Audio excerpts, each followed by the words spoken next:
Good day, good day, good day.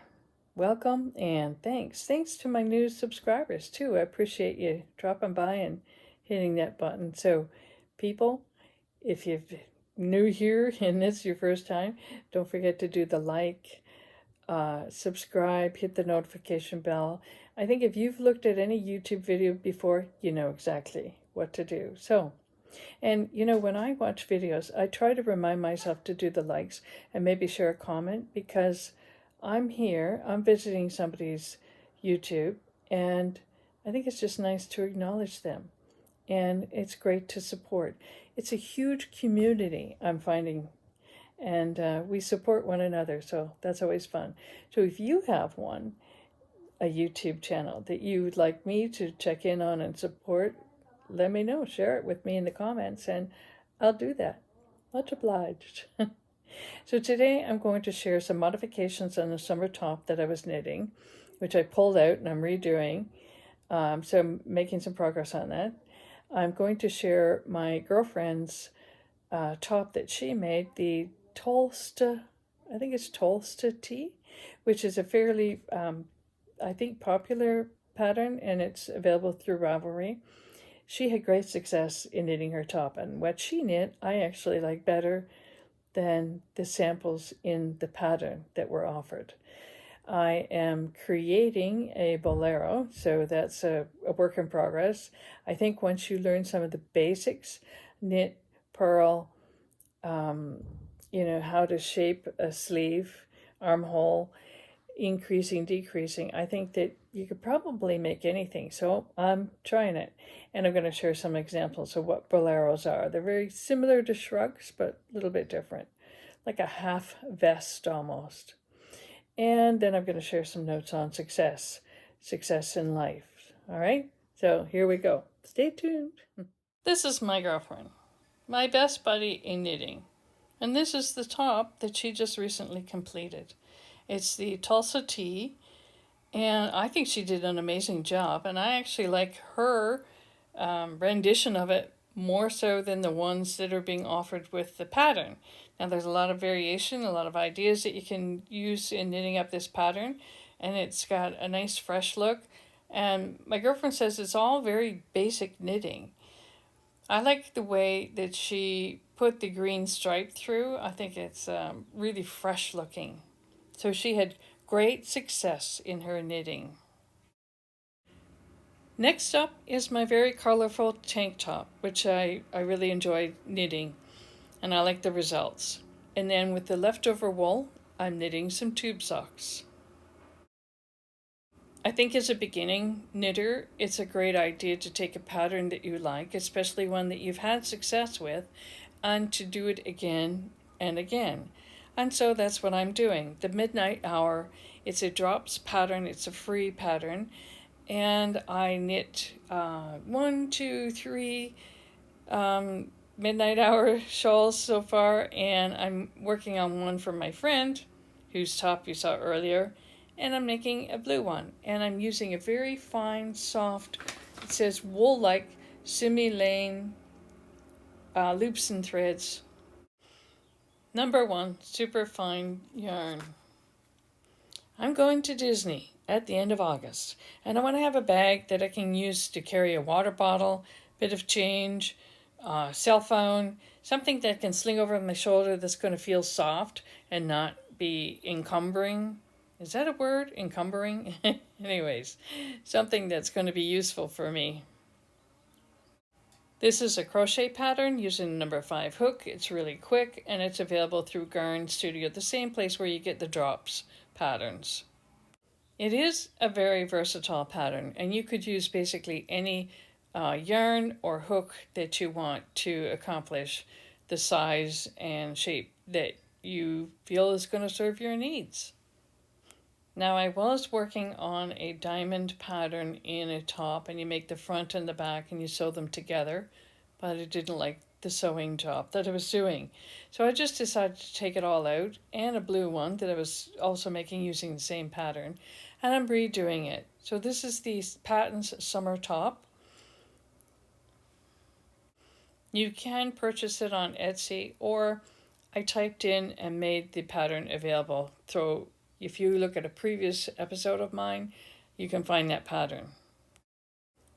In my previous YouTube submission, I mentioned the Kremke recycled denim yarn that's available, and I was knitting a top with that. I pulled that all out, and because I decided I wanted to make a bolero. Now here's some samples of boleros that I think are really cute, and it gives you an idea of what you can create either knitting or crocheting. There's a lot of ways to make detail to cover a lot or just your shoulders.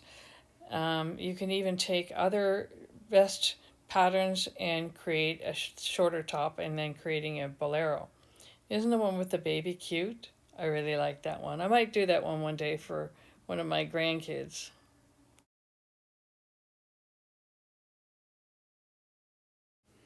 Success or not? Success in knitting or even in relationship or in living life. Success, let me give you a definition of that first. It's the accomplishment of an aim or a purpose. Or we could say it's the good outcome of an undertaking. So I could say it's reaching one's intended goal or aim.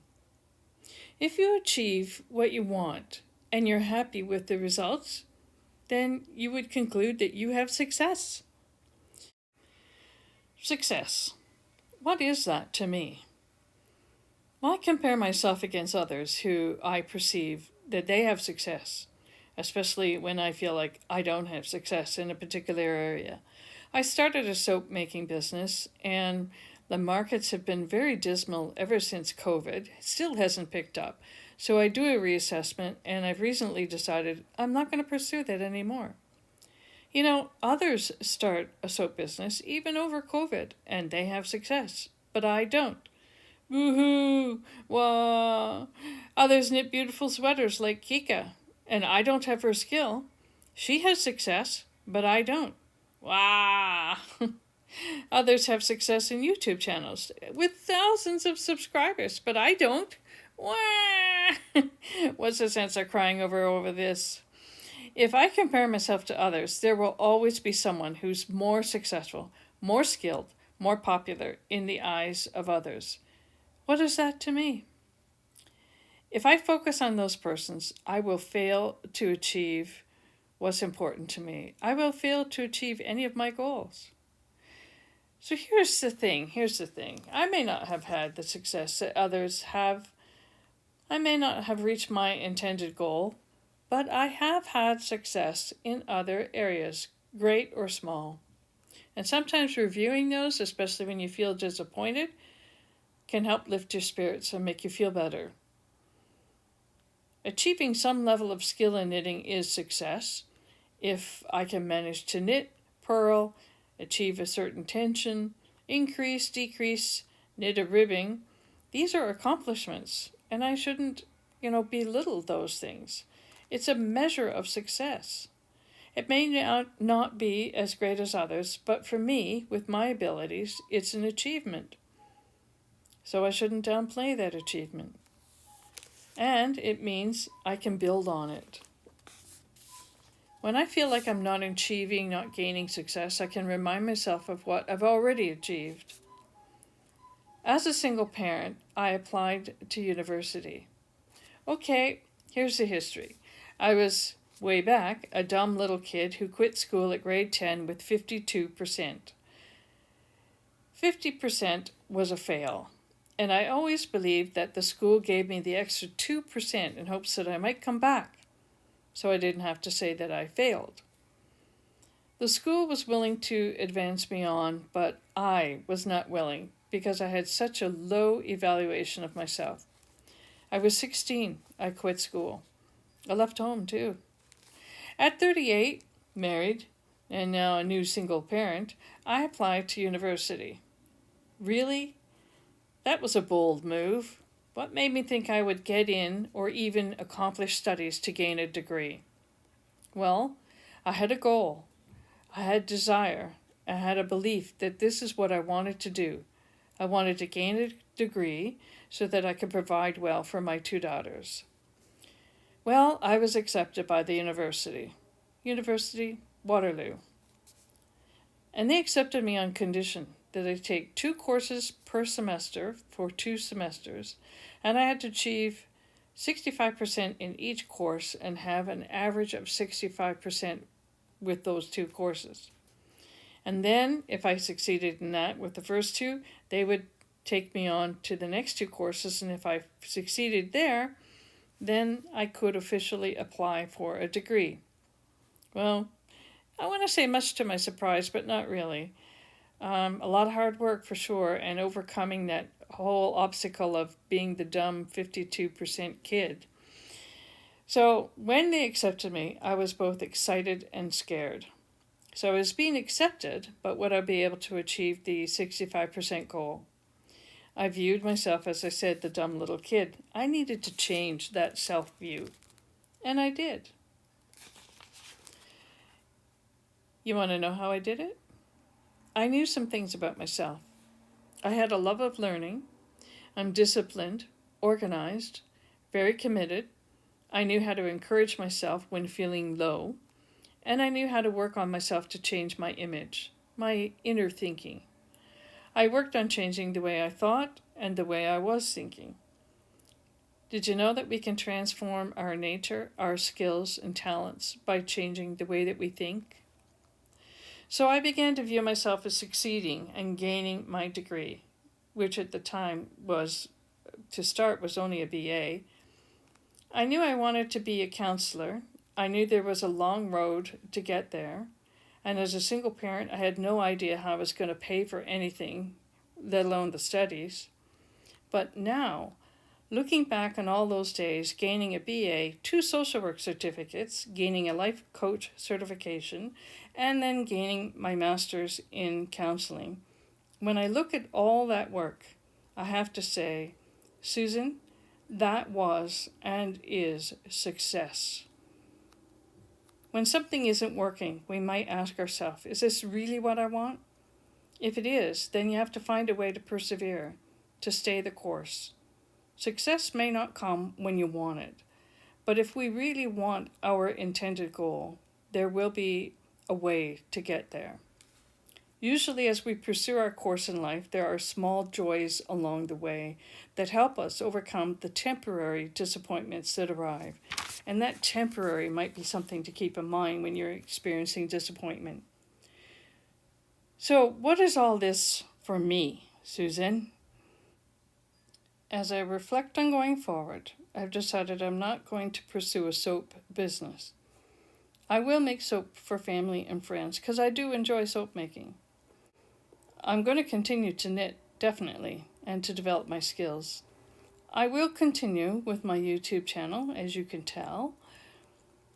And again, I have a measure of success already. And that success may end up growing beyond my initial vision of what I hope for.